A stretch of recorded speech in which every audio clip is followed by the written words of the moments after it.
হাবিবকে সারপ্রাইজ দিলেন। তিনি তার চাচাতো বোনের ঘরে শুয়েছিলেন, হঠাৎ করে সাইয়েদনা জিব্রাইল ঘরের ছাদকে উঠিয়ে ফেললেন, বিশ্বনবীকে সাঁ করে নিয়ে হাতিমে শুইয়ে দিলেন, গলার এখান থেকে নাভি পর্যন্ত ছিঁড়ে ফেললেন। এটাকে বলে ওপেন হার্ট সার্জারি, শাক্কে সাদার, সিনা চাক করলেন। আল্লাহ রাসূলের হৃদয় বের করে জামজামের পানি দিয়ে ধৌত করলেন। হৃদয়ে নূর, ঈমান, হিকমা, প্রজ্ঞা দিয়ে হৃদয়টারে আবার পরিপূর্ণ করলেন, আবার সেলাই করে দিলেন। তারপরে সরাসরি এখান থেকে বাইতুল মাকদাস, ওখান থেকে আল্লাহর আরশে নিয়ে গেলেন।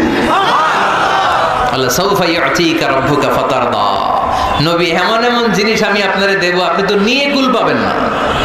যখনই আপনার মন খারাপ, তখনই আমার দেয়া নেয়ামত আপনার জন্য আছে না নেই? মেরাজে চলে গেলেন, রবের সাথে সাক্ষাৎ করে দুনিয়ায় আসলেন। আসার পরে মক্কার লোকেরা আবার বিশ্বনবীকে হত্যার ষড়যন্ত্র শুরু করে দিল।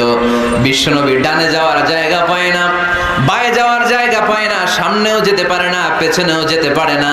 আল্লাহ বললেন, নবী এই এলাকায় আর থাকার দরকার নাই, আপনি মদিনায় চলে যান। তবা তয়বা মদিনাতুন নবী, পবিত্র শহর, যে শহরের মাটিতে বরকত, যে শহরের বালুতে বরকত। চিল্লায় পড়েন সুবহানাল্লাহ।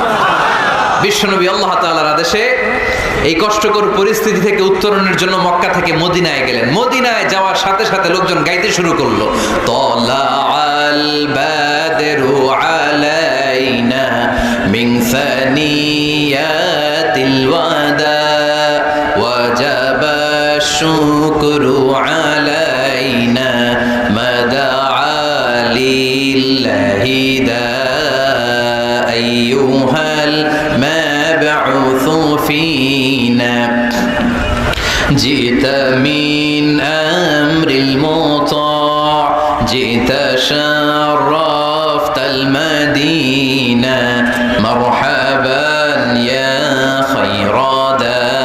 সবাই পড়েন, তালাআল বাদরু আলাইনা মিন সানিয়াতিল ওয়াদা ওয়াজাবা শুকরু আলাইনা মাদা লিল্লাহি দা। সুবহানাল্লাহ পড়েন।